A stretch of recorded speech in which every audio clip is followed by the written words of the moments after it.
আবারও জাতীয় সড়কে দুর্ঘটনা, যাত্রী বোঝাই টোটো উল্টে গুরুতর আহত এক মহিলা। গোটা ঘটনায় এলাকায় চাঞ্চল্য ছড়িয়েছে। আজ মঙ্গলবার দুপুর 2:30 নাগাদ রায়গঞ্জের শিল্পীনগর এলাকায় কয়েকজন বাসিন্দা টোটো করে গোয়ালপাড়ার দিকে যাচ্ছিলেন। জাতীয় সড়কে গাড়ি ক্রসিং এর সময় টোটো সাইড কাটতে গিয়ে হঠাৎ উল্টে যায়। টোটোতে থাকা 3 থেকে 4 জন যাত্রীর মধ্যে বেশ কয়েকজন সামান্য চোট পেলেও এক মহিলা যাত্রী মাথা সহ শরীরের বিভিন্ন জায়গায় গুরুতরভাবে আহত হন। আহত মহিলার বাড়ি শিল্পীনগর এলাকায়, বয়স আনুমানিক 20-র ওপরে, তবে তার নাম পরিচয় এখনো জানা যায়নি। স্থানীয় বাসিন্দারা দ্রুত তাকে উদ্ধার করে রায়গঞ্জ মেডিকেল কলেজ ও হাসপাতালে ভর্তি করেন।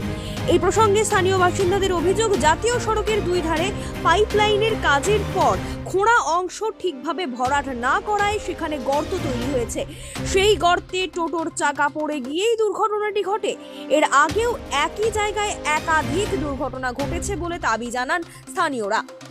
তাদের দাবি, অবিলম্বে জাতীয় সড়কের দুধারের গর্ত ভরাট করে নিরাপত্তা নিশ্চিত করা হোক, না হলে ভবিষ্যতে আরও বড় দুর্ঘটনার আশঙ্কা রয়েছে। এই বিষয়ে স্থানীয় বাসিন্দা গৌতম বাবু আরও কি জানালেন শুনে নেব। দাদা, আপনার নাম? গৌতম কুণ্ডু। এটা কোথায়? এটা শিল্পীনগর। কি হয়েছে এত লোকজন এখানে? আমি এই পাড়ারই ছেলে, শিল্পীনগর। আমি ফেরি করি। তো হচ্ছে আমাদের পাড়ার থেকে একটা টোটো বাড়াচ্ছিল। টোটো বাড়াইতে এই যে সরকার থেকে যে পাইপ লাইনে কাজ করে গেছে, এক ফোঁটা মাটির থাকে না। এই মাটি না ফেলার জন্য টোটো একটু আনব্যালেন্স হয়ে পাল্টে বেড়ে গেছে। মানে সাইডে অন্য গাড়ি ক্রসিং হচ্ছিল আর টোটোটা এই পাশে যাচ্ছে।